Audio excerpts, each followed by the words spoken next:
Hello, good morning students. आप सभी का स्वागत है फिर से क्लास 11th की फिजिक्स के क्लासेस में, जहां हमने पिछले क्लास में त्रुटि और के बारे में पढ़ा था। साथ ही साथ त्रुटि कितने प्रकार के होते हैं, त्रुटियों की मापन करने का क्या क्या तरीका है, उसके बारे में हमने जाना था। त्रुटि से ही संबंधित हमारी आज की क्लास है, जो हमें निरपेक्ष त्रुटि, सापेक्ष त्रुटि और प्रतिशत त्रुटि निकालने में मदद करना सिखाएगी कि किस तरह से हम सापेक्ष त्रुटि, निरपेक्ष त्रुटि और प्रतिशत त्रुटि को निकाल सकते हैं। इसको समझने के लिए हम एक क्वेश्चन लेते हैं और क्वेश्चन को हल करके सीखने का तरीका समझते हैं कि किस तरह से क्वेश्चंस हल होते हैं। चलिए एक क्वेश्चन को कंसिडर करते हैं। हमारा क्वेश्चन है कि पानी है, पानी का अपवर्तनांक अलग अलग मिला है हमको 1.29, 1.33, 1.34, 1.35, 1.33, 1.34, 1.35, 1.32, 1.31, 1.30 और 1.33 पाया जाता है। अगर तो इसके लिए माध्यमान, निरपेक्ष त्रुटि, सापेक्ष त्रुटि और प्रतिशत त्रुटि की गणना करेंगे। कि सवाल हमारा ये है कि पानी का अपवर्तनांक विभिन्न केसों में हमको इतना कंसिडर हुआ है। टोटल 8 ऑब्जर्वेशन दिया गया है। 8 ऑब्जर्वेशन में हमको यूज करके इसका प्रतिशत त्रुटि, माध्यमान, सापेक्ष और निरपेक्ष त्रुटि की गणना करनी है। सबसे पहले हमको उसका औसत मान या माध्यमान निकालना होगा। अपवर्तनांक का माध्यमान निकालने के लिए हम क्या करेंगे, 8 ऑब्जर्वेशन को प्लस कर देंगे और 8 से डिवाइड कर देंगे। हमने वही काम किया, 8 ऑब्जर्वेशन को प्लस कर दिया, उसके बाद डिवाइड किया। प्लस करने पे हमारा वैल्यू मिला 10.62। जब उसको 8 से भाग किया तो हमें मिला 1.3275, जिसको अप्रोक्सीमेटली 1.33 माना जा सकता है। ये हमारा माध्यमान निकला। अब इस निरपेक्ष त्रुटि की गणना करनी है तो क्या होगा, सारे माध्यमान से ऑब्जर्व वैल्यू को माइनस करना होगा।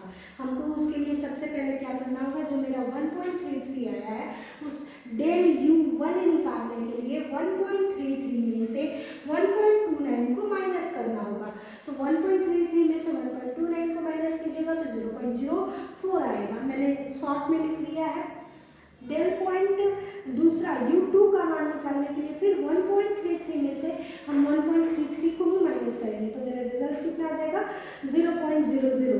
डेल U3 निकालने के लिए 1.33 में से हम 1.34 को माइनस करेंगे तो माइनस आएगा 0.01। इसी तरह 8 ऑब्जर्वेशन को उसके माध्यमान से घटा लेंगे। घटाने के बाद जो हमारा मान मिलेगा उसका फिर हम माध्य निरपेक्ष निकालेंगे।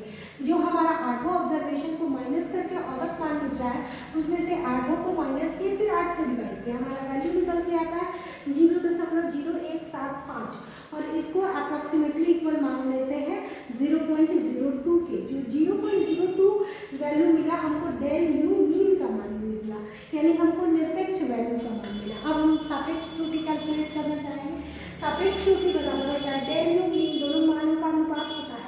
डेल U मीन बटा U मीन 0.02 by 1.33 करेंगे, डिवाइड करने पे प्लस माइनस 0.015 या अप्रॉक्सीमेटली इसको 0.02 मान लिया। प्रतिशत त्रुटि के लिए हमने पिछले क्लास में क्या बताया था कि प्रतिशत त्रुटि के लिए क्या फॉर्मूला है, सापेक्ष त्रुटि गुना 100%। तो सापेक्ष त्रुटि का मान जो हमारा 0.015 आया प्लस माइनस, इसको 100 से गुना कर दिया तो मेरा प्लस माइनस 1.5% प्रतिशत त्रुटि निकला। यानी जो हमारा पानी का अपवर्तनांक निकाला गया उसमें 1.5 plus minus percentage level calculate होकर आता है। तो इस तरह से विभिन्न सवालों को लेकर के हम माध्यमान, निरपेक्ष त्रुटि, सापेक्ष त्रुटि और प्रतिशत त्रुटि को निकाल सकते हैं। प्रतिशत त्रुटि निकालने के लिए आपको ओवरऑल सारा काम करना ही होगा।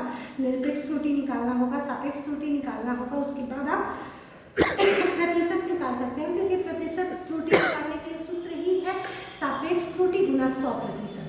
तो जब तक सापेक्ष नहीं निकालेंगे हमारा प्रतिशत नहीं निकालेगा और सापेक्ष निकालने के लिए निरपेक्ष त्रुटि निकालना होगा। तो इस तरह से हम प्रतिशत त्रुटि निकाल लेंगे।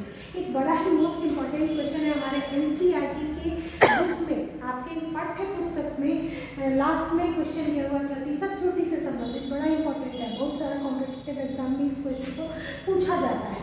ठीक है, मैंने बहुत बार खुद ऑब्जर्व किया है कि ये क्वेश्चन बहुत बार रिपीटेड है। ठीक है, इस तरह के क्वेश्चंस पूछे जाते हैं। तो मैंने एक क्वेश्चन को कंसिडर किया जो आपके NCERT बुक में अवेलेबल है।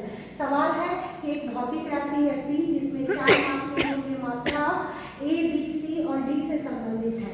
अगर इस भौतिक राशि का मान AQ B² divided by root under C into D है और यदि A